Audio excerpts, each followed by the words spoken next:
So why did the chicken cross the road?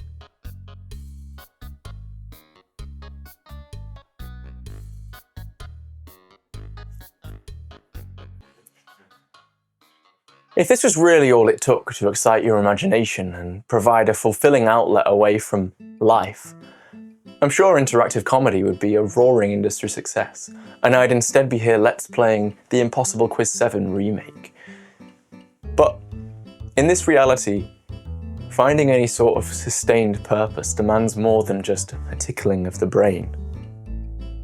Shifting perspectives, evoking empathy, exploring boundaries, stirring your imagination, rendering entropy, expressing character.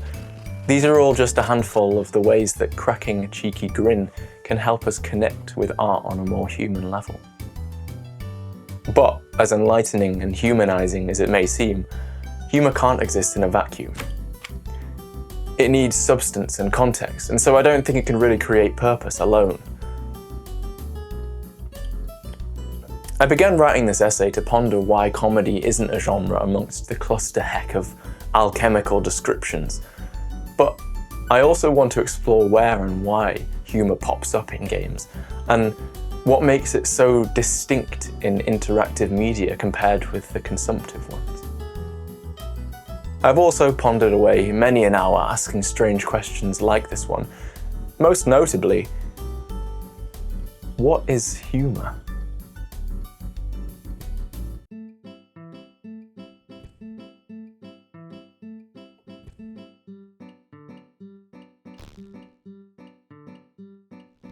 To help us out with that, I consulted Rod A. Martin's titan of humour psychology textbooks, The Psychology of Humour.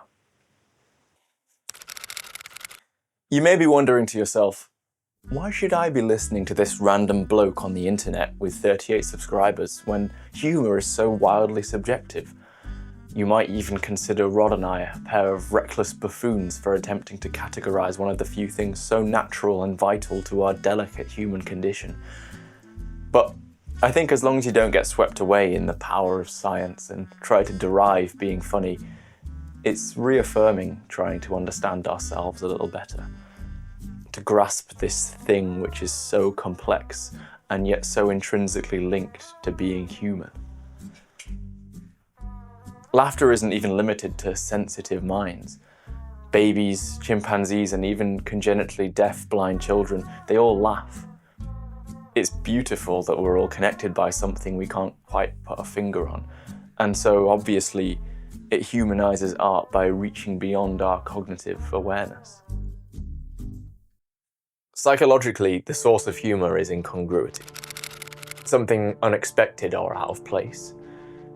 As creatures that rely on the recognition of patterns and the harmony of sharing those patterns with others, humor is a way to reconcile the incongruities in the chaos of reality. Humor can emerge in all sorts of situations, but I think it can be boiled down to 4 primary motivations: coping mechanisms, exploring boundaries and impulses, social regulation, and expression or understanding. Gallows humour emerges when we're confronted with an overwhelmingly dark reality, and an incongruity provides an escape. Take, for example, the prisoner who, when offered a cigarette before his execution, responds, "No thanks, I'm trying to quit." This macabre and occasionally grotesque form of humour is a coping mechanism that allows us to protect our sanity, as if hiding it away and welcoming the wrongness so that it can't get ahead of you. Sigmund Freud believed that humour allowed for the release of suppressed or subconscious thoughts. He saw primitive urges being expressed via humour and people absolving any guilt with elevated intellect. Experimentally, he found that angered subjects indeed found aggressive jokes funnier. Perhaps this cognitive shortcut to eliciting these instinctive feelings in others makes us feel less alone. Essentially, humour is often about expressing yourself and connecting with others. Sometimes this incongruity creates enough change for us to explore social boundaries. We express thoughts with ambiguous humour to test the waters. The motivation which has dominated throughout history is social regulation in the form of disparagement, reinforcing your identity and place in society. Of 29 references to laughter in the Old Testament, only 2 are born out of a merry heart. The rest comprised of scorn, derision, mockery, or contempt. Clearly, as life becomes less dire and more creatively driven, people have come to appreciate humour as a joy rather than as a mechanism of social hierarchy. However, given that games don't have egos, impulses, or emotions, the motivation we'll encounter is expression and understanding. The term wit used to refer to intellect-based jokes, while humour was understood to be character-based, implying that an intimate understanding of a character's identity, fictional or not, is required for humour with real depth. Any subversion of your understanding of a character demands the existence of some parasocial relationship, but also develops it further. The broaden and build depiction of humour describes the swapping of perspectives, expanding our minds. It excites heightened cognitive flexibility and creativity when solving problems, social responsibility in the form of cooperation and generosity, as well as organisation and memory.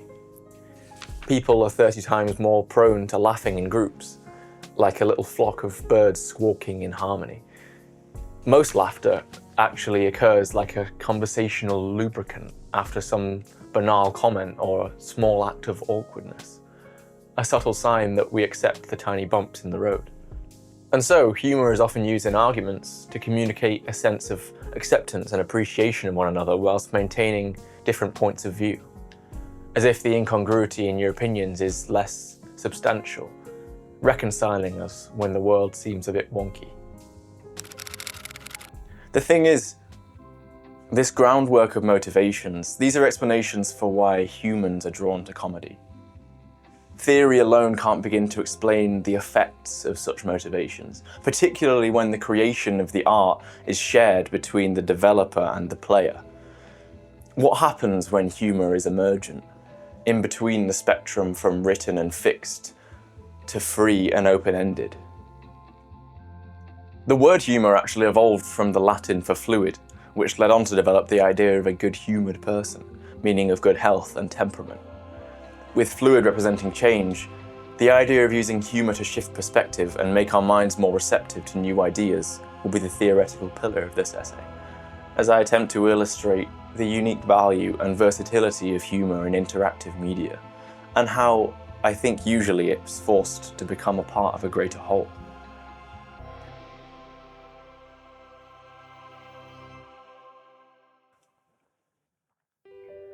Disco Elysium is a game about survival and hope in the face of despair. It often depicts the world of Elysium in erratic and absurd chunks, soaked full of character and grit, gyrating around its kaleidoscope of ideas and meanings. It's about the miracle of navigating our way through that kaleidoscope. In the end, a man without eyelids smiles. In the beginning, Harrier Dubois, the man with a hole in his heart and the funny tie. A bereft and calamitous amnesiac detective. He leaves his room looking for his partner and blurts out, "I want to have fuck with you," to the primary witness of the murder he's here to solve. There aren't really any funny characters. Harry has his reckless hysteria, but otherwise no one's a clown, nor is anyone supremely witty. But people have their own personal brand of humour, no matter how pompous, aloof, or hateful, or carefree, or political, hollow, arrogant, worried, poetical. It's how we sort through all the incongruities that pop up when sniffing out someone's personality for the first time. It's what makes space for you to navigate the sprawling breadth of world building and romantical themes. It's what bridges the dissonance between the extremes, a surface level to each person that sells them as real, fully fledged, flawed people, even despite their extremity and diversity. But in those moments, when shivers takes over and the rain draws you out to see the city or Harry's life, or their parallel pasts Sometimes you get the sense that to someone, all of this beneath your feet is just a big joke. It has to be, or why would you even bother to try? You can't fail if it's all a joke, right? Harry is a lost soul, and when you first get to meet him, he's lost not only his memories, but his other shoe. Harry's life is a joke. His deaths are usually a joke too. I had my first time kicking an unresponsive chimney. In games, we're so used to ignoring death as a canon outcome that when Harry kills himself to assert dominance, we chuckle. When death is so commonplace, and when the stakes of modern stories are so numbingly overblown, humour can sneak the darkness in under the radar. People use humour to explore boundaries, and so any game can be funny if it lets you do something impossible.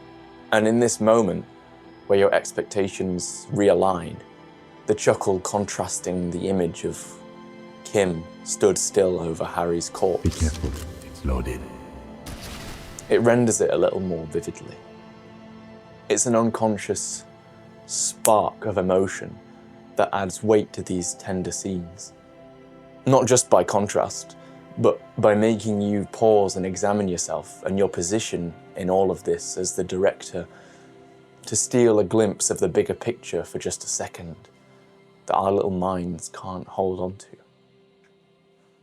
Laughter, whimsy, mirth, they're all so versatile.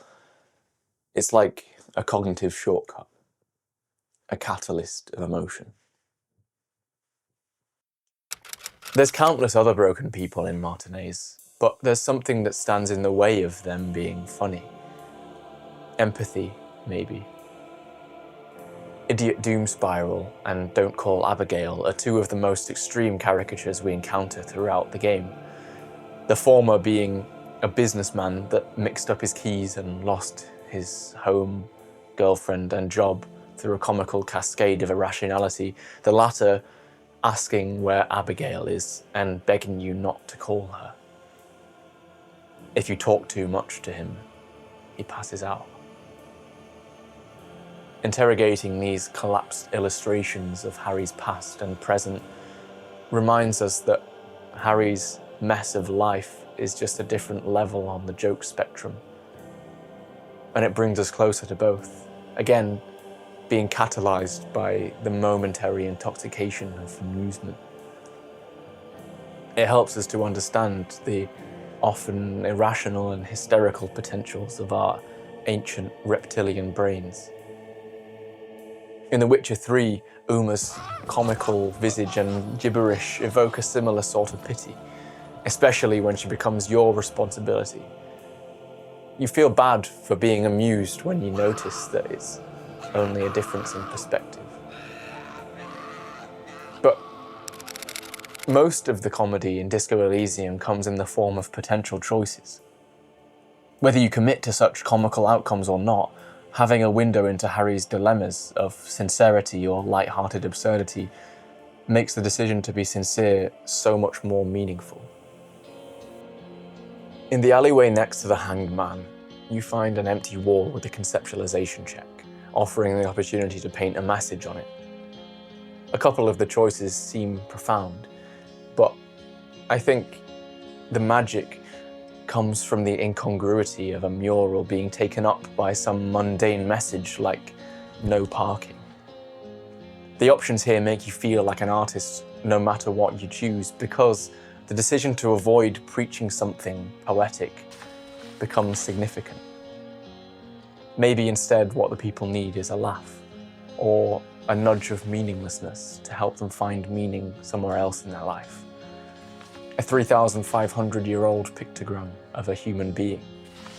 I love you, Kuna. It's almost like something beautiful is going to happen, is implied if you break away from whatever's weighing you down to connect with people on a universal level. To preach mirth and imagination and love rather than some opinion. To accept incongruity and uncontrollable change, and to embrace that some things don't make sense right now. On your vague wanders, you encounter a door to a shipping container. Rhetoric impossible. Persuade the door to open. After enough of these silly, ambitious attempts to punch a kid or to teleport up a ladder, you're led to believe that maybe it's not so inconceivable that Harry might learn to survive. Often the brilliant absurdity you embody as Harry beckons the giddying possibilities of what might happen next. Chat with a billionaire living in a dock container, flying kick the Union's bodyguard, climb a political monument to radio the government, erect a techno club in a church around a hole in space-time, discover a hidden species. The raw comical unpredictability of these skill checks teaches us to reach for the most beautifully, awesomely unexpected events you can imagine. And in comparison, it's not so inconceivable that Harry might learn to hope.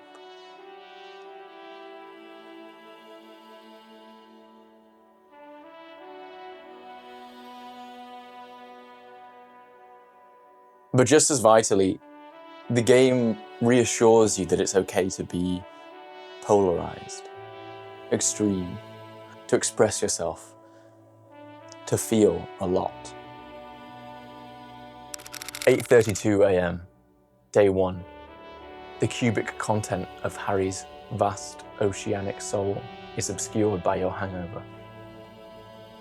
The writers make light of our human desire to indulge and romanticize our emotions with grand imagery. Later that day, Harry finds a ledger containing a record of his extraordinary career and a handmade postcard. "Fucking kill yourself, you asshole," Harry says to himself, or the ledger, probably both. The ledger then gives you 2 options: inquire further, or blink. Try to shut out reality. It's something we've all tried, and we all know it doesn't really work. To laugh with someone, you have to relate to them, and we see in ourselves this futility, squirming around and saying swear words because life didn't go the way we want. It's just funny. You have a vast, and then we get a punch in the soul, and I will always come back to it. This is the expression. Something you encounter in the mirror, and something you can attempt to eradicate with sufficient electrochemistry. If you do, you'll find other people more candid and vulnerable, but Harry, to himself, can't brave his own void without a sense of humour. In Harry's own journey, each moment of anguish is wrapped in mirth, or at the very least introduced by some sort of attempt at it. After finding Harry's sunken motor carriage, Kim sits and swings with you. 2 birds on a wire whistling by the seaside. With the dialogue options, "Hold on, it looks very blue." And "What's your favourite blue thing?" Carefully rendering the bittersweet melancholy of the scene with the easygoing irony of a blue feeling. It's not rare for people to adopt such frivolity to delay realizing a painful reality, but Harry's often childlike naivety and genuine wonder shows how deeply rooted this cutesy coping mechanism has become. Over time, it even starts to seep into our partner Kim, a dignified cop that runs around after you without question to your strange methods, quite literally. It's subtle, but Kim's observation of this little incongruity integrates all your idiosyncrasies into the world that these people live in. Later on, we end up sat on the floor of a church, playing a board game, and then playing pinball, and then dancing our shit out together upon revelation of the slow and inevitable apocalypse. Before waking his traumatic and deified ex-something with a phone call, Harry dials up a random bloke and asks either for his wife electricity, or simply informs Gerard that he has a shit name and that he should change it.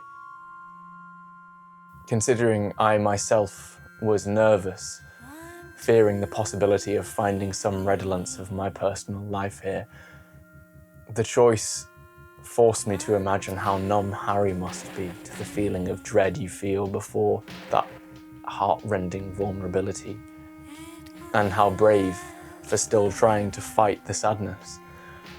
My third and final example of this defiant mirth is when Harry announces his decision to play Sad FM and stand proudly at the helm of his slow and tiny wooden boat. The lyrics howl, "Want to be free. Burn, baby, burn. Eternally." Ending with Disco Inferno, translating to "I learn in hell." With nothing really resolved in the story at this point, this electrifyingly plaintive embrace of the common desire to be free without really knowing what it means, braced like a soldier with a boombox on his shoulder. The world is a confusing place, and the only way to be free sometimes and to endure its hell is to be confusing and absurd back. The humanity of all of these harrowing moments sinks so much deeper because we're in control, as we've witnessed Harry fight to stay afloat against the waves of despair.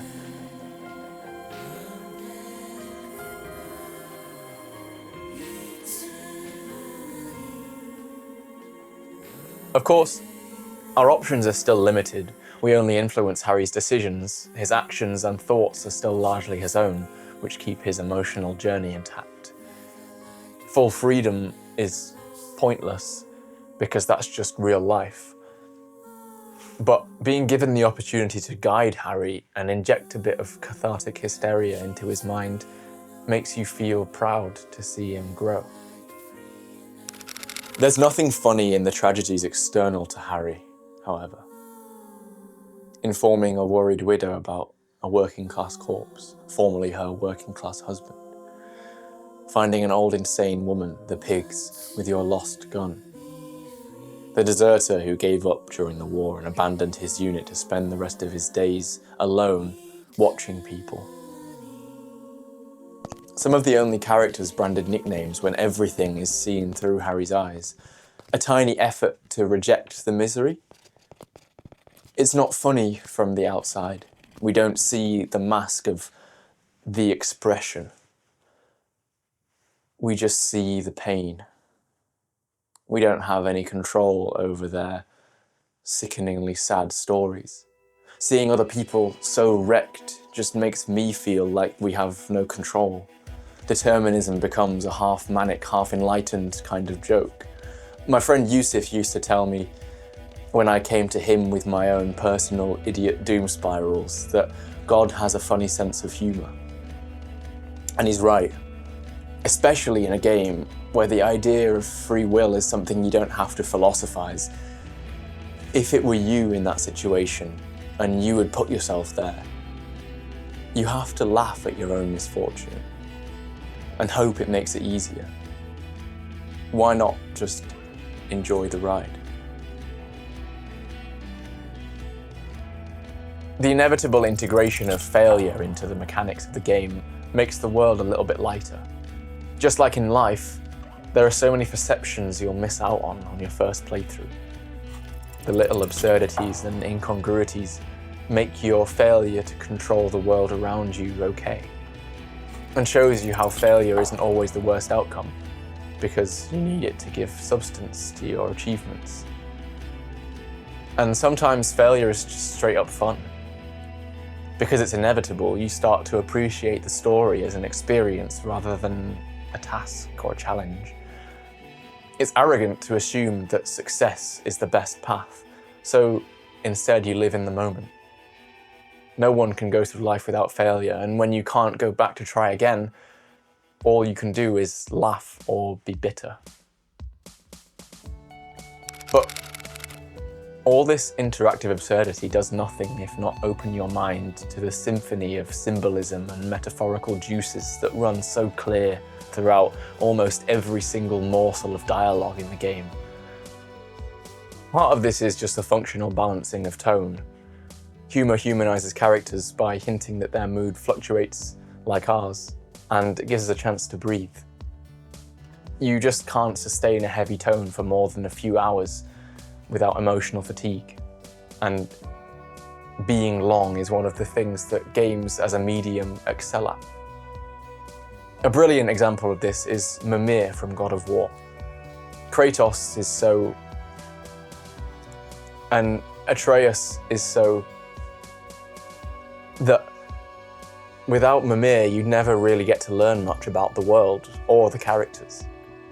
His humour pokes at the two of them, acting as a catalyst again and inciting change in their characters, but he also tells stories in a way that undercuts the fatalistic grandeur of Norse mythology and immerses you. He keeps you effortlessly hooked while you row through Kratos' dour silence.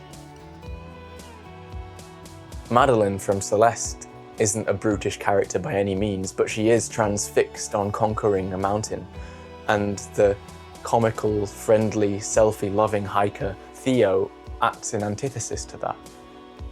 He seems to seek validation from others, feeling the need to document everything for social media, in opposition to Madeline's internal struggle with self-worth. The two tones enrich each other and give you insight to both characters. You see it too in The Last of Us, with Ellie's resilient cheekiness, teasing Joel and mocking the zombies to expel her fear. It helps to sell you the weight of the apocalypse on a 14-year-old girl. There's humour in her swearing too much and trying to be mature, but also in her fun-loving character, carrying Sam's robot toy, making funny faces, reading no pun intended in between the shootouts. I think one of the most overlooked aspects when considering a perfect piece of interactive art is the idea that not everything is perfectly sculpted or profoundly poetic. For something to feel real, not everything can be put there for the purpose of you, the player. If you choose to pass time on a bench, the game promises you deep thoughts, presumably some introspection only brought out by a lack of stimulus, or Harry can't keep chugging away at every moment. The realism established by the temptation, the lure of a fruitful choice is the delicious type that you can't really instill in a passive audience. And it makes the moments of inspiration feel earned. But Disco Elysium's humour goes far beyond just balancing tone. It shortcuts you to a different perspective. It opens up our minds to the possibilities. Hearing the shock horror of a man laughing at the thought Cut the tits off her cold body and fucking ate them. or watching Harry take his trousers off as he fails to listen to the whisperings of the wind. It grabs you by the balls and forces you to express something. In essence, being able to perceive something utterly strange makes the imagery and the symbolism seem a bit less alien. Dumb Ways to Die was originally aired as a traffic safety advert, letting kids stretch their imaginations to grapple with the grave horror that is death. It's a shortcut to thoughtfuler thoughts. And oh boy, do they run clear. The metaphorical juices, I mean. Your mind is wide open. The conversation with the hanged man, the fuel paint mural on the wall, the pail, everything is just bursting with meaning. And it all culminates in the discovery of the Insulindian phasmid. After spending the whole game running around checking little nets to indulge an old crippled cryptozoologist, except there's this part of you and Harry that checks them because it might lead to something beautiful happening. a fantasy.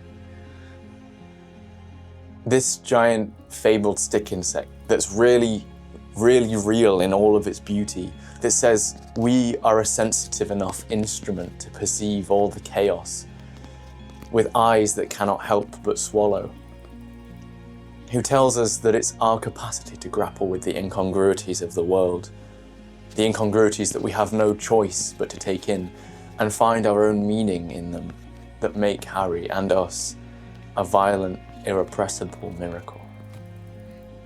Maybe our humour is a little piece of that miracle, allowing us to keep soaking up the chaos and to keep imagining and connecting with the world around us.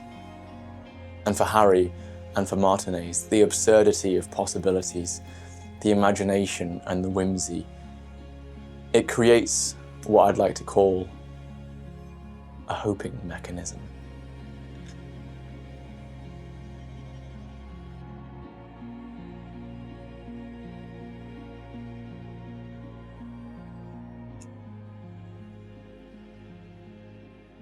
While not quite to the same resolution, the control you have over the overarching narrative of Undertale is almost unparalleled. But usually the choices you're given in explicit dialogue amount to a bit of ketchup on your fries, because throughout the story it's your actions that speak the loudest and shape the underground. If you don't know, Undertale is an RPG which allows you the freedom to talk with every single monster and help them rather than kill. When you first begin the game, you're taught not to immediately take things at face value, with Flowey the flower trying to murder you and this sassy little rock. You're taught right off the bat that everything has a mind of its own and that your actions truly dictate the outcomes of every tiny soul you meet. This time it's the monsters around you that carry the whimsy, while you don't have any explicit voice. I think this makes it easier to put yourself in the shoes of the monsters you fight against and show them mercy. Undertale's slightly more fantastical setting affords it more familial characters and a more optimistic outlook, at least ignoring the genocide route. And humour's rarely used as a coping mechanism, but instead, for many of the monsters, it's the main course, and it's their sense of expression. In essence, I think the moral of Undertale is that people, or monsters, do what they feel they have to do. Papyrus just wants popularity. Asgore wants to free his kingdom.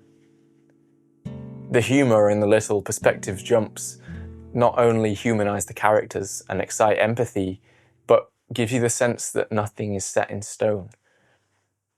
That with enough determination you can turn an enemy into a friend. In a serious conversation with Sans, you learn that him and a woman, Toriel, who offers you a home when you're lost, used to share jokes together. Knock-knock jokes through a door. I think it's trying to teach you that if each monster is so unique in the way they think and express themselves, of course they can learn to empathise with you too. The bigger picture, however, when you really take a step back, is that there's no real purpose to playing video games at all. Now, before you unsubscribe and weep in terror, absurdism, in the philosophical Albert Camus defined sense, is the recognition of meaninglessness and the acceptance of it.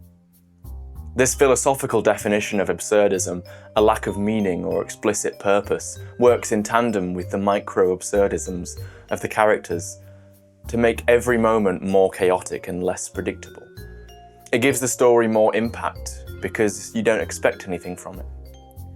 Just like Disco Elysium, Undertale is a phenomenal example of the macroscopic absurdism, where beyond its inherent lack of purpose as a video game, many things in the world have no obvious purpose. Not everything was put there for you. Not everything has some divine purpose or complex meaning. And so encountering a bit of supreme whimsicality feels natural. It allows the world just a bit more complexity. That extra dimension of being able to return somewhere and talk to someone just because you can.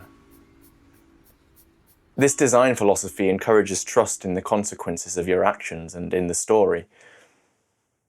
If you obey Toriel when she first tells you to wait for her, you'll hear her phone getting stolen by the annoying dog, immediately dismantling the notion that you need to progress in a normal, entertaining, gamely fashion. This is really funny, but on a deeper level, I think each broken expectation invests you in the illusion of reality. When I bade farewell to Toriel on my first playthrough, the possibility of not seeing her return in narrative glory to soak up the emotive potential that she established here, it didn't even float.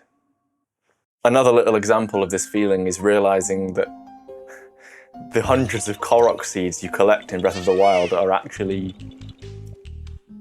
Noticing such little implicit details embeds a trust that the world is alive and whimsical all on its own. Or the fantastical phenomena and paranormal people you happen upon in Red Dead.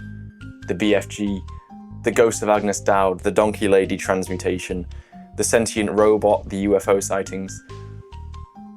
Even here, the most starkly realistic game gives a little nod to its inherent fantastical qualities.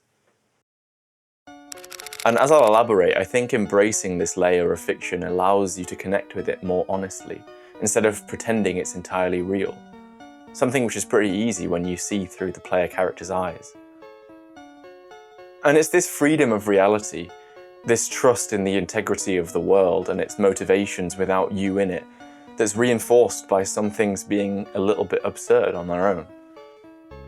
These people are just going about their business, living their own lives, and the dawning realization that Toriel isn't coming back to save you, if you didn't kill her, that is, sinks deeper. It's what gives your actions weight. It's what makes the power of changing the outcome so intoxicating. But there's an extra layer of gameplay expectation being used as an instrument of comedy, the meta humor, which I'm far from qualified to talk about, reminds you that this world was written by a human just like you. And to me, the fact that different levels of reality can be laughing together at the same time makes it feel as if they're not quite so far apart. Mixing and matching, and sometimes even combining the diegetic humour of the characters with the non-diegetic humour of the narrator brings the two worlds closer together and reveals their shared DNA. Making friends with the elephant in the room, you could say. But it's this exercise in imagining that makes the characters truly captivating in a way that's unique to the video game medium. If you don't care or you're not in the mood, you just read the words and kill and your level goes up. But if you do care, you have this opportunity to learn where some such wacky disposition leads. And I don't think this would work in a purely consumptive medium. Humour, and therefore people and their personalities, are so subjective. Of course you're not going to gel with them all. If this were a TV show, with voice actors removing the opportunity to render these goofy characters yourself, I think a lot of people might recoil away. This simple freedom of imagination and interaction is surely why there's so much love and ravenous appetite for fanfiction, for the family of characters we're introduced to in Undertale. The subjectivity of humour gives you a sense of how complex any one of these characters might be. Since real people are deeply subjective, it gives them a surface level that beckons you to delve deeper into who they really are.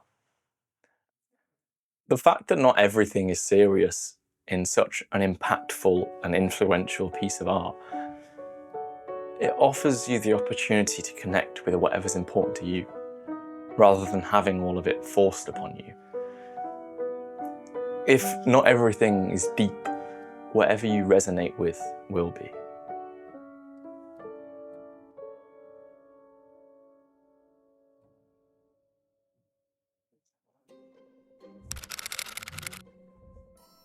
The Stanley Parable is a game that uses its comedy to open up its existential themes and make them appetizing. In it, you walk in a line and listen to Stephen Fry narrating your actions. Sounds lit, you might say sarcastically, but which line you choose is up to you.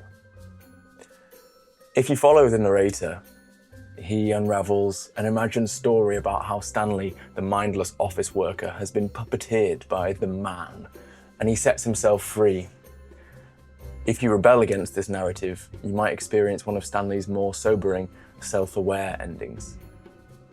You might kill yourself, or sit stubbornly in a broom cupboard. But nothing gives you true control over the outcome.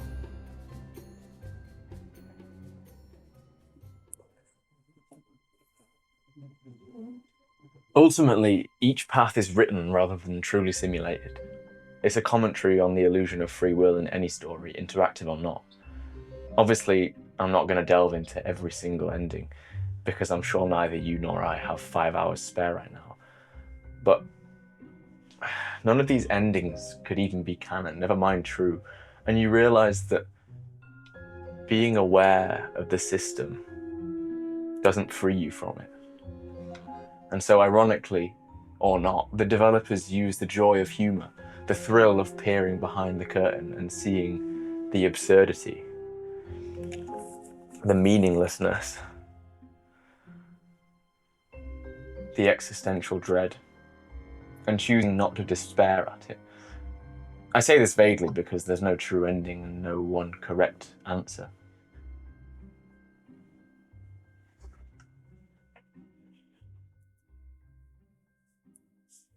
And one thing I'm yet to discuss in the psychology of humour is humility. There's no right answers. The complete transparency of this game as a meta-commentary about the limitations of interactive storytelling, featuring things like a development museum and a review hall, again, sort of befriends the elephant in the room and allows you to really choose your own path as a creator of the story, rather than having something preached upon you. I think to joke about these things carries a certain uncertainty with it. Using these shifts in perspective to invite the players and the audience in general into the discussion, instead of lording some vast web of impenetrable intellect over you. From Software, the studio behind the Souls games, a genius when it comes to this aspect of humour. Despite being a staple of intellectual, cultured gaming, almost like a rite of passage, for the most part, the average Souls enjoyer isn't an elitist prick, wandering around in the most lore-rich, dilapidated, yet resolutely coherent world-building, reading the most cryptic, heartbreaking testimony to the human condition on a description of a sword you pillaged from a corpse, and shortly after coming across try finger, but whole. It begs you to be curious, but it also makes you feel like you're at home in this fictional world, when the people playing it are part of the same community, and that it's okay to enjoy it on a surface level too sometimes. To just go out and kill a few beasts. It's for your own good. I think it's the potential to share in some sort of discovery that makes games such a delicious source of meme too. I could talk for another hour or two about memes alone, and I'm sure you could as well, but the point is, anything you do, you know 1 or 2 or 1,000 people probably have too. And this is hard-coded into an interactive medium. I think maybe one of the reasons games don't need a comedy genre is that because of the complexity of player control, no matter whether the game crafts it or not, the community will hunt down the memes. The clever ones encourage it and craft it in as a natural part of the world. The giant ape's poop attacks, this guy and his onion armor, Mikolash being insane and straight up running away in his boss fight, Elden Ring's living jars. Subnautica is a genuinely horrifying survival game with some serious lore, but it won't stop your suit from telling you that your favourite sport must be swimming. And what do FromSoft games and Fortnite have in common? That's right. Guns. Nah, just kidding. It's emotes. Even in a masterpiece, sometimes the best part of a game is being able to do whatever you want and, have fun. Express yourself and have a laugh as part of a community. Going back to Stanley, like with the first two games, the whimsicality makes it easier to digest the philosophy, and the humour encourages flexibility in interpreting the countless branching plots, as well as making it easy to empathise with and understand the narrator and his disheartened musings. But maybe even more crucially, you don't have to perceive every layer of commentary in all this stuff to appreciate it. Heck knows I didn't. Just like I didn't have a clue why this hairy hand is, oh god, he's eating me.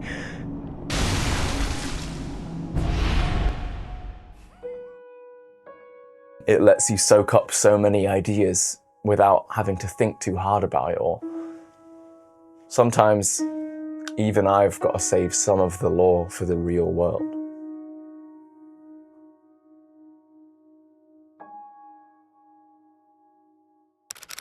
The Stanley Parable Ultra Deluxe released 11 years later in 2022 and provides a less subtle critique of the gaming industry, hosting hot new features like the jump circle and the adventure line and the new content bucket, complete with rewritten dialogue for the entire game.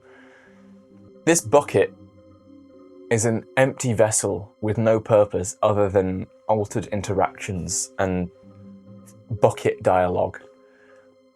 It's satirical, but it's also kind of poetic, suggesting how we do find meaning in nothing, just for the joy of it.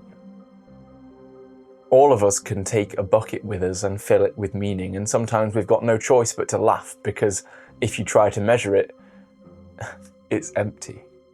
I think every single person who plays this game will interpret their unique experience differently. There's no one correct answer, and that would be much harder to accept without the irreverent and human narrator and your silly consumption bucket. I find it kind of sweet that people can find purpose in doing so little just for the sake of completion, or that the comedy, this bucket, is kind of just a decoration. The other thing about humour is that it lets us test boundaries. Just like Harry's desperate suicide gambit, something about the imaginary makes us want to do absurd things. Horrific things, even. The skip button ending was the one that stuck with me the most. Echoing Undertale's genocide route, you push forward just to see what happens. To explore the boundaries despite the narrator's suffering, out of curiosity or just because we can. Because we, the community, were ravenous. The fascinating thing about the genocide route is that it's not fun, and it's certainly not funny. No mirth, just death. But it is meta. Sans knows who we are, the insatiable player. The humour, the relatable cope employed by Sans and Harry and Stanley's narrator lowers your guard so that when it dies out, when the silence comes, when it forces you to reflect on your purpose. It's why lines like, despite everything, it's still you, stay with us. The skip button was something the players wanted initially, until it's too much, and your hunger for content leaves you with nothing but existential dread. It's not about the characters anymore, it's about you. You can't escape the fact that games and most things are pointless. But the void in the world where whimsy was disarms you and begs you to tell a story with a soul. Sans begs you to go outside and live your life, and he refuses to give you the tragic confrontation we're after. despite everything, he's still himself. He stays playful to his final moments, even with all that power. His humour and his personality aren't under your control. They're not part of the game itself, but rather the story. And at the core of these three games, there's a quiet dread, one that jokes can't save you from. And at the end of the day, it's night. None of these games can be called comedies because it dances with your actions, becoming a part of something greater.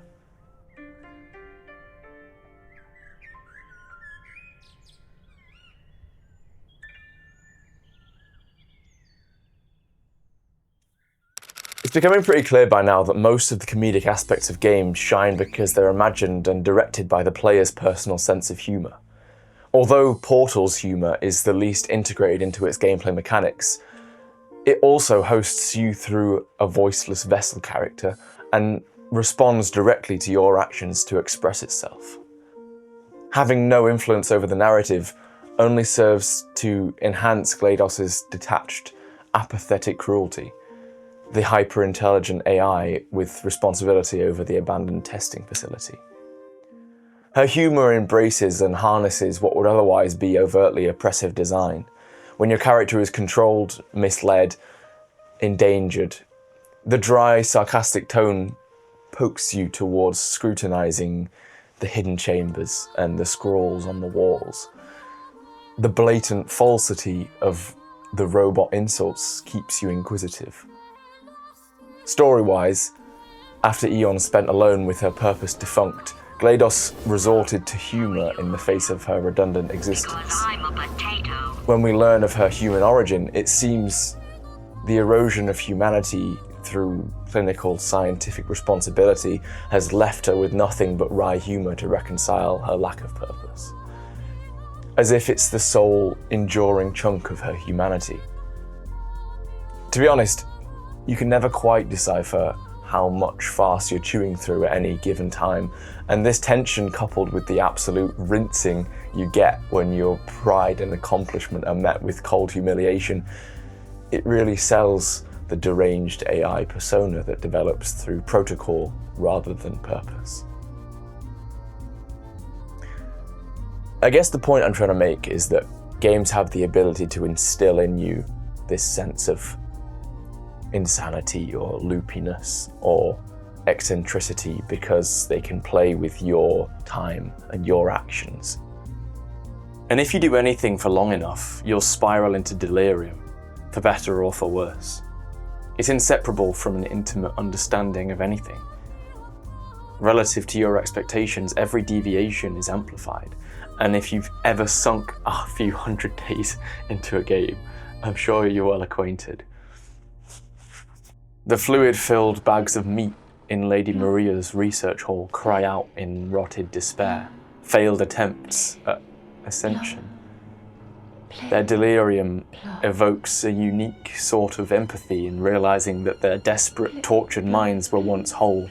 Sometimes it's those little weirdnesses that spark your curiosity and make you take a step back to look at your surroundings. And I know my mind bore some plips and plops after seeing you died for the 4th consecutive hour. It's probably why Sam makes funny faces at himself in the mirror in between his lonesome treks throughout the post-apocalypse.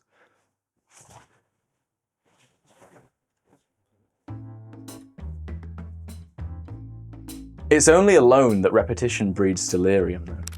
People are always changing, and so the act of doing with someone else becomes infinitely more unpredictable. I think being alone is a decent chunk of the puzzle when we ask why video games aren't comedies. In order to make a purpose for yourself and your own time, you can't strive for the unexpected or live for the unpredictable. It doesn't make sense. Not unless you're in the hands of your friends.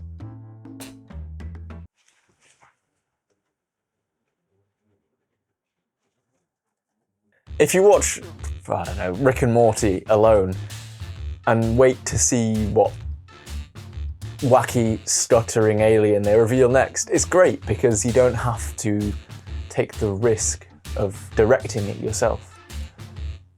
And when you're with other people, even the most deadpan of scenes can become raucously funny. Even the simplest of stimuli can have you predicting the reactions of people around you. No one watches a terrible movie alone to take the piss out of it. It's an easy way of exchanging expression with your friends. And the bar for incongruity is so much lower in a fictional, constrained system of reality. It's so effortless to connect with anyone because you're immediately condensed down into this little, equally alien slice of imaginary, illusory world. Look at A Way Out and It Takes Two. They're pretty serious, but given the slightest freedom to stretch reality a little, with the right friend, any newly constrained freedom will have you hysterical.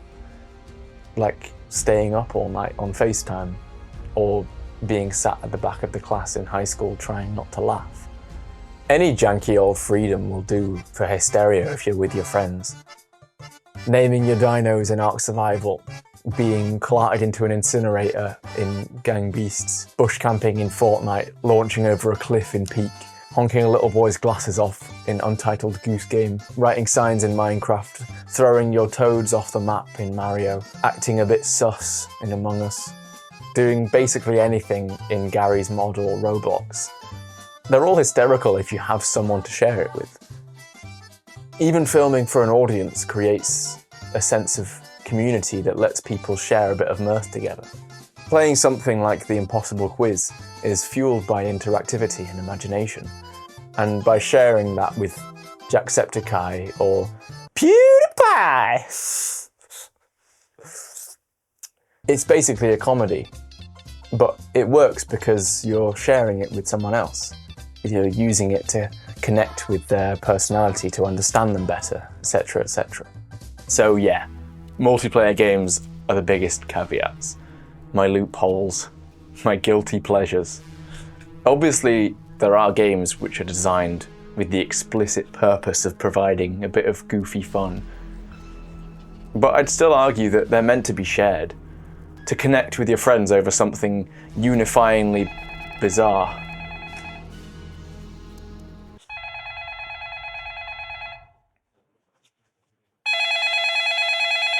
Hello?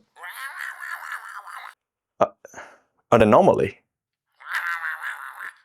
I see. I'll be right there. Would you describe Goat Simulator as a comedy? Or do you think it serves a deeper purpose as an interactive experience? Gotta be honest, mate, hard graft getting that plat. But it was funny. I must say, Licking people, headbutting people. off the record, I have a deep, profound respect for you for having accomplished such a task completely on your ones. Like, a lot of people say like, oh yeah, I was using a jetpack goat, and they're like, sounds easy, you got a jetpack. They don't understand the struggle of using the jetpack goat. I also understand that you are a recent conqueror of Bennett Foddy's getting over it. You'd probably be thinking now, this guy has nothing better to do with his time.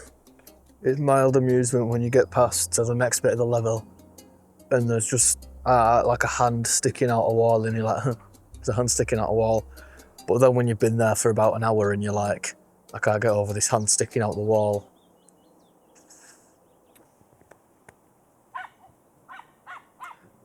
Sorry, I make that noise when I'm nervous. Would you agree Would. that a game like Goat Simulator is just an extension of the player's intentions? You can. I think you could really sensibly plat Goat Simulator, just like walk on the left-hand side of the road all time, don't headbutt anyone, don't lick anyone, do everything smoothly and flush. And you can make it quite a sensible experience. Obviously not what you should do, but you can do that. It works the other way, you can. And I played The Last of Us, but you can just like make Arthur Morgan just start teabagging. Pretty fun. What What do you think that playing an absurd game in a serious manner does to your soul, let's say? Destroys it. Destroys it. Demolished. Do you think?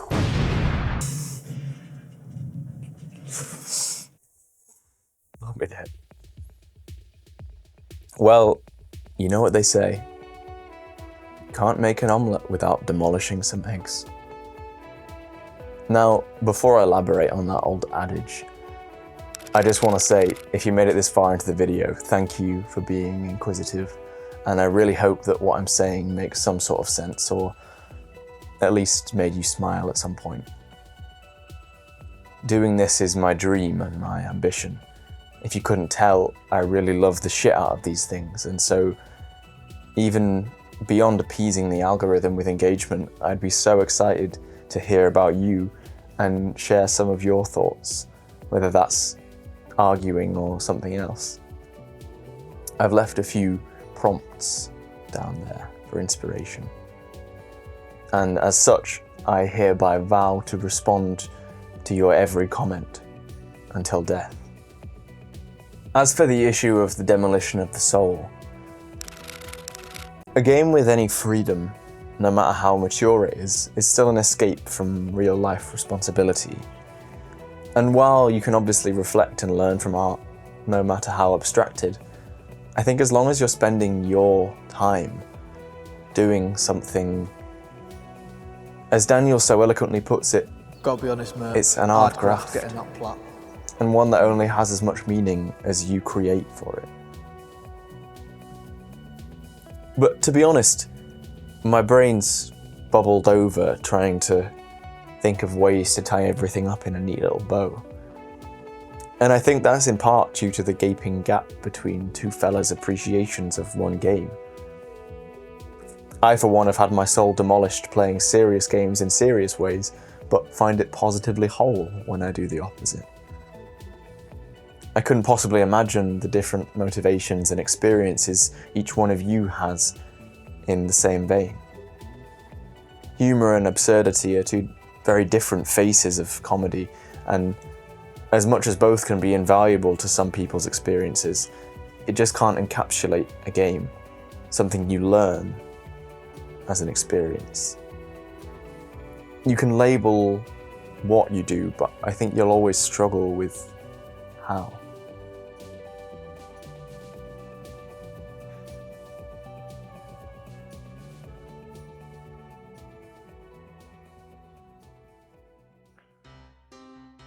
Of course, Goat Simulator isn't the only game to use absurdism as its special sauce.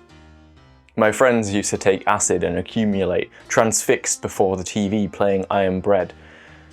I remember once re-entering my first year uni room to find my two housemates deeply engaged in conversations about I wouldn't want to live in a world where I wouldn't experience shit, you know what despite their hilarity, I mean? I want to do this shit. there's an allure to the fantastical, abstract possibilities, and it transports you so far from reality that it gives you a bit of space to unwind, or even to reflect in safety from it. It's like acting your will upon some half-lucid dream. Looking through the comments of any philosophical YouTube video, you'll find people saying, while boasting a profile picture, a bit of absurdism is a necessary reconciliation of our chaotic existence. To act as a friendly bit of universally senseless small talk before you dive deep. It's like this Brock Berrigan I found. His chicken mask is equally abstracted from any one person, and so it becomes equally universally relatable.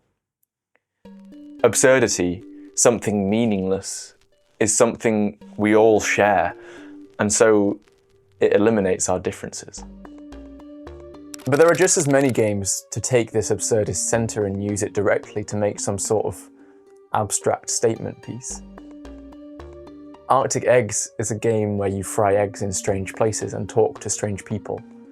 How Fish is Made is a short game about fish that ask you if you want to go up or down, poking at themes of arbitrary conformity and futility. Playing something like Babdi alone, a quiet game with quite an extensive open world that's rather empty except for a few eccentric Easter eggs, is an exploration of existential unease as you ask yourself what your purpose even is playing this game. Hypnospace Outlaw is a game I discovered researching this essay. Essentially, it's a 90s internet simulator, furiously sprinkled with characters' personal web pages and their own colourful theme tunes. It's pretty hard not to forget you're playing a game sometimes because of the breadth of awkward and vulnerable expression you come across. And just like the internet, people are coated in jokes, brain rot and bullying and silliness. And of course, that's the stuff people remember. Granny Cream's hot butter ice cream, or the hamster I downloaded that shat all over my desktop and died. But the game is also filled with loss and poetry. In the end, we witness or partake in the slow and painful homogenization of the internet as it gets taken over by the conglomerates. Free expression is messy and incoherent and extreme, and having complete open exploration of this fabricated internet world whilst shutting parts of it down, you get a sense of how important it is to create. And that's what this messy incorporation of comedy is for. Obviously, the exploration of all these random personalities isn't a replacement for true creation, but it fits somewhere on the spectrum between creation and the enraptured mass of consumption, TikTok and Netflix dramas and podcasts, where people's individual thought has to battle against extinction. It still yields some choice and thought. Ultimately, no matter how many stat bars and slow animations you add, a game will never aim to be as realistic as a film or even a book. Because why would you do something real in a video game? It's too slow without it being chopped up into all the best bits like a consumptive story. This is why games rely on stretching your imagination and your constrained freedom, and often need to be humanized just a little bit by humor. A little respite in between the flesh of an uncut yet unrealistic timeline. It's why we get so attached to Hypnospace's weird alternate reality. It's required to match the absurdism inherent in controlling reality yourself and essentially having no real purpose while you're at it. Clever games like Disco Elysium, Undertale, and the Stanley Parable will take this inherent ludonarrative dissonance of trying to force the player to conform with an ultimately pre-written story and take advantage of it to create freedom and expression. Basically, what I'm trying to say is that because this medium is open to be uniquely unrealistic, to have Harry stand in one spot and read the same ledger for 16 hours straight whilst wearing whatever this is, or to have Joel shoot exclusively 360 no-scopes, or have Link no-clip out of his cave and go kill Ganon with a tree branch without recovering a single memory.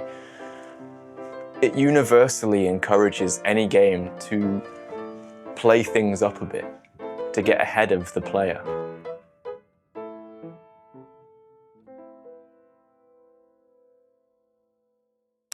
Now, obviously, when preparing this gargantuan and overwrought thesis, I did my homework and searched far and wide, racking my dusty old noggin for any examples of comedy games that could have deflated my argument. I'm not going to bother discussing the epidemic of homogenized, quippy, facetious one-liner humor. This humor has its place, and has been attempted in games like Forspoken or Saints Row to... That is something I do now. I do magic, talk to sentient cuffs, kill jacked up beasts. You know what? acclaim. I think the comedy in GTA 5 is diffuse rather than it being core to the game, and serves a whole host of purposes tangential to the main course, which is power fantasy and just generally doing fun shit for the sake of it. The sandbox design creates emergent comedy in the form of ragdoll physics and glitches and cheat codes and stuff. And as Daryl outlines wonderfully in his video on glitches and botches, because of the live creation, there's another dimension of hilarious chaos which can't be ironed out. And because unlike theatre or pro wrestling, there are no real consequences, there's no concern to override your amusement. And contrary to the belief of news articles, the hilarity establishes a distinction between the crime and immorality that drives the plot forward and reality. You can't play an evil crime fantasy without either heavy moral implications or a bit of levity to cast the whole thing as satire and irony. The humour is deployed in a sharper fashion to satirise modern culture and all its oily facets, with Trevor being a deranged lunatic caricature and Michael being the one that makes himself miserable. I think I was 8 the last time I played GTA, but not one of my memories is of the expressions of the characters through humour or the grounded critique of greed and capitalism, because it's not a comedy, it's an open world. Its comedy isn't structural. The jokes just make it a bit more enjoyable to blow up civilians and disobey all the traffic laws. I also tried playing the South Park games, having had my attention spiked by the title of Fractured But Whole. But I found these to be underwhelming, and past the difficulty selection, found the swear words and the poo button to be insufficiently funny, at least without the novelty of being familiar with the characters from the show. Another Crab's Treasure is a Souls-like that parodies the dark design of a Souls game and transposes it onto crabs and microplastics in a crustacean civilization that uses our raining rubbish as technology. As a proud owner of a "you dried" towel, I'm not ashamed to say the sands between had me wriggling a little. But as fun and clever as its premise is, there's only about 800 fish puns I can munch up before the novelty starts to wear off. And a good bit of the humour leeches off your familiarity with its source material. And that's not to say it wasn't awesome. I just think comedy and purpose, whether that's exploration or beating a boss, have to be mutually exclusive. The Truman Show is about a man raised inside a 24/7 live television show for his entire life. And it's only funny to us because we understand the satirical irony of Truman's commercialized artificial world in the context of our own. But to Truman, who's given an illusion of purpose, kind of like a player in a game, it's impossible for him to treat his life as a comedy. And I think we struggle too, at least without surrendering to coziness. Thank Goodness You're Here is a short little small game about a little yellow bloke that pitter-patters around fixing people's pie shops and fish and chip shops, and it's one of these few games that I'd wholeheartedly say deserves the title of comedy video game. The developers even described their process of writing the characters to fit a skit. It's kind of like wandering around a comic strip or a Where's Wally. Everywhere you wander, you'll find some clever sign, or a man selling cemented bricks, or a bloke who, upon slap, blurts out, But even this relentless lapping of wit culminates in an immensely cutesy, relaxing little game. A cosy game for a Yorkshire lad such as myself in particular, but one that sends you off with the fairies. I mean, just listen to the music.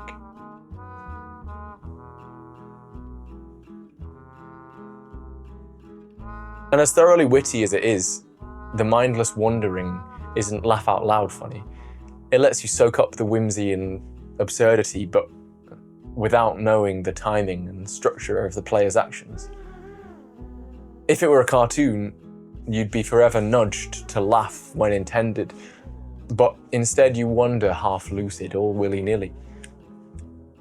While still under the player's control, what you get is a very warm grin.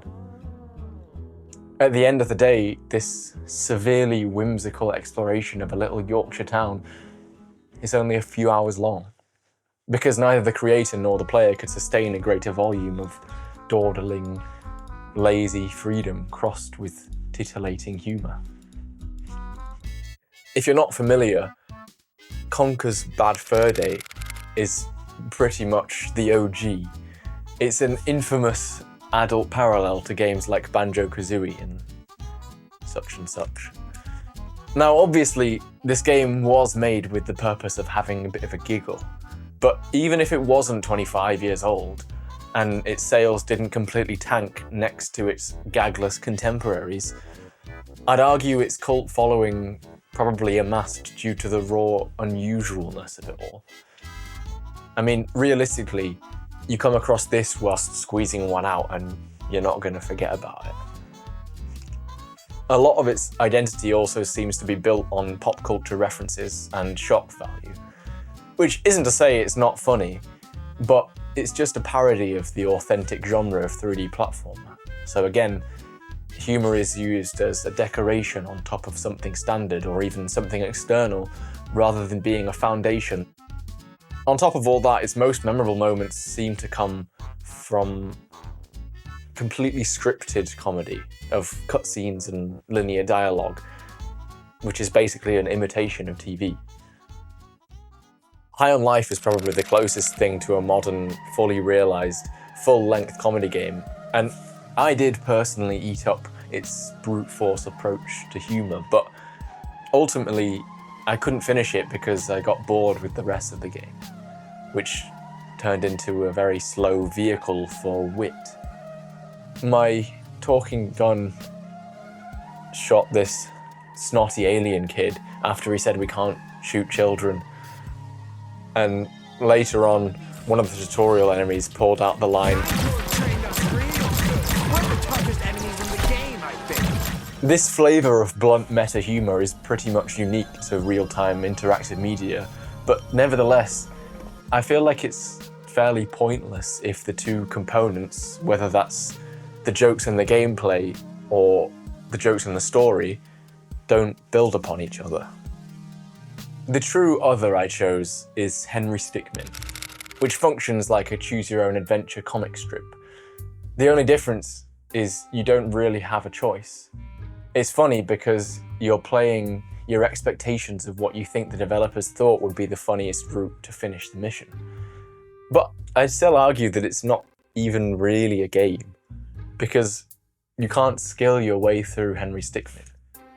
The fun is in the imagining of the outcomes and embracing that every single one is completely unpredictable. If you were able to figure it all out with enough intellect, you'd be too busy honing your efficacy of clairvoyance that you'd miss some of the fun. If everything you encounter is surprising or incongruous, eventually incongruity has to become the new coherence. Humour in any sustained, interactive, expressive, thoughtful form requires a complex and significant host to decorate without entirely consuming it. This could be other people or philosophy or character or challenge or just a fun distraction to ground you. You needn't look further than Skippity Toilet to see that without integration into something more profound, any comedy trying to compete with brain rot is a dying breed. As time goes by and indie games emerge into the mainstream, there's now so much freedom of personal, subjective expression for developers and players alike. And so more and more games seem to be using humour as a thematic tool. So then, after my rampant outbreak of case studies, what is it that grants comedy the title of genre in any given medium? Well, after a hearty discourse with my pal ChatGPT, I discovered that the original term used in theatre by Shakespeare and his buddies, as well as the ancient Greeks, had 3 core structural distinctions from its tragic counterpart: resolution, politics, and ordinary stakes. You'd still get a chuckle every now and then, but this wasn't unique to comedy, as exemplified by this wonderful quote from Macbeth. Now, obviously I'm not going to use this old definition, but I am curious as to why humour as we know it has evolved. My favourite explanation is that as people found time for leisure and the press developed, causing writers to compete for people's attention and retention, comedy crept up as a reliable engagement mechanism. You'll see this in any blockbuster movie or Netflix drama released today, and I think it fits quite well with the framework of games needing a well-justified illusion of freedom to engage you. Thinking back to GTA 5, the humour is indeed supplementary, but not completely vital to the engagement of the player. I think it's because of this magnetic engagement that comedy in games is given the freedom to evolve into something more meaningful than just raw entertainment. With film or TV, because the comedy is laid out precisely, they can engage viewers with an unrelenting comedic tone and let them surrender to the unexpected. Obviously, comedy still needs context, but I think more so with a relaxing, passive experience, the context can be nothing more than a containment for the entertainment. Should you desire, it's much easier to dismiss a character as two-dimensional when there's no free space that you control to wonder about who they are, to move your character around and all that stuff. Comedy authors are quite rare, and I think it's no coincidence that reading is the most imaginative medium. Being an active creator, partaking in the story to such a fine resolution of detail makes it much harder to engage the reader continuously with jokes. 1,000 words tells a picture, and so you have no choice but to read in between the lines and render the world with an extra dimension, with your own personal identity. Poetry works similarly, where its ambiguity often creates a further layer of identity on top of whatever meaning was or wasn't intended by the poet. Poetry tends to push comedy towards linguistic play and form, rather than sustained narrative humour like TV or games tend to play with. For example, Edward Lear's ironic, identical rhymes. But this alone isn't really memorable or fulfilling in any way unless it hits upon something deeper. On the other hand, Lewis Carroll's Jabberwocky strikes an uncannily ominous antsiness in the reader. And if this gobbledygook poem, or another like Spike Milligan's classic On the Ning Nang Nong, don't explain the comedic saturation required to sustain a purely comedic, interactive or imaginative medium, then I am truly lost. Even if it's rare, reading still lets your mind be led. It has narration and moment-to-moment linearity. The author has the ability to guide the reader's thoughts along a certain path at all times, whereas a player is actively trying to reshape the path ahead of them, and a game dev has to struggle to juggle each element of their focus. They largely rely on you investing your will into it. One extreme example of having to invest in a joke I got from a little indie gem by the name of Hollow Knight. It's the invincible, fearless, sensual, mysterious, enchanting, a noisy charlatan that, when you first meet him, he's a throwaway joke. This gorgeous, example only exists when you literally step in and save his life repeatedly. Books, despite being much more freeing than a full dictation like a movie, do still carry you along, and so they can embed humour in the DNA of the narrative. But it was music and, art that really tickled my noggin. Without a voice, I think comedy and art is either fleeting or has to carry some hidden meaning, some illusion or political statement. Without any concrete attached context, It's not the art itself that's funny, but the reality it was made in, the context of our world. When you look at something and appreciate its beauty, you have to either shut your brain off or ask why it's this way and who might have made it. Even a caricature only captures an instant, and without saturation, our curious minds just get hungrier. You can't start yourself with speculation. Music is obviously designed to be repeated repeatedly, which irons out any jokes, but I think it's also too abstracted from a narrative to express characterful humour. But more importantly than that, music is just voodoo magic. It operates below the cognitive realm, prioritising emotional continuity, which undercuts the twists and turns of comedy. Music alone can't tell a story, but it's what creates the emotion. Obviously, the lyrics can tell a story, and in a rap you'll find battles of wit. But for the most part, the underlying rhythm and emotional tone of music creates an undercurrent that I think speaks beyond the context of the lyrics and forces you to relate to the emotion it's trying to express. I think the more space there is for you to fill in the blanks, like in music or art or poetry, the further the purpose drifts away from entertainment. Whether you imagine the art's backstory or yours, whether it's the tone of a voice or the mimsy movements of a borogrove, or whether it's a funny outfit, a dialogue choice, a storyline to follow, a wall to look at, any one of these inputs teaches you a little something about yourself, which is why I think interactive whimsy and humour can only survive in symbiosis with some deeper purpose that's fueled by the player.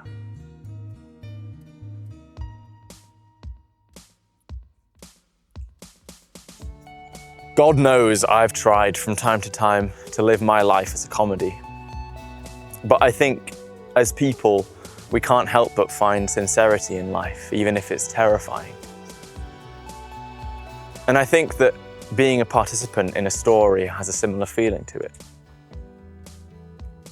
I don't think, as people, that we'd really survive very long without exploring and expressing the deepest, obscurest folds and fathoms of our kaleidoscopic minds without humour. And as it would seem, the varying degrees of freedom we find in these games want us to do the same, to grapple with their proposed reality. To explore characters and their idiosyncrasies, to resonate with what's meaningful to you. A catalyst of emotion to sneak in the hard realities, to hotwire our perspectives and make empathy, to remind us that some things aren't meant to make sense or happen unpredictably, to sustain growth and tone, to reconcile your limited control and inevitable failure, to demonstrate free thinking, to spur subjective imagination and direction, to integrate little absurdities and the illusion of free, real consequences, to make fiction more candid and consider it in the context of the real world, to allude to the greater meaninglessness and prove that it's about the journey, to show humility and extend complex ideas unpretentiously, to incite curiosity and expose the darkest possibilities, to render derangement using your efforts and achievements, to have fun with your friends, to find community for a bit of mild amusement, for morality or coziness, a bit of small talk to find solidarity in abstraction, to embrace ludonarrative dissonance, to create freedom of expression, to perceive everything and stay whole, to open your mind to the possibilities.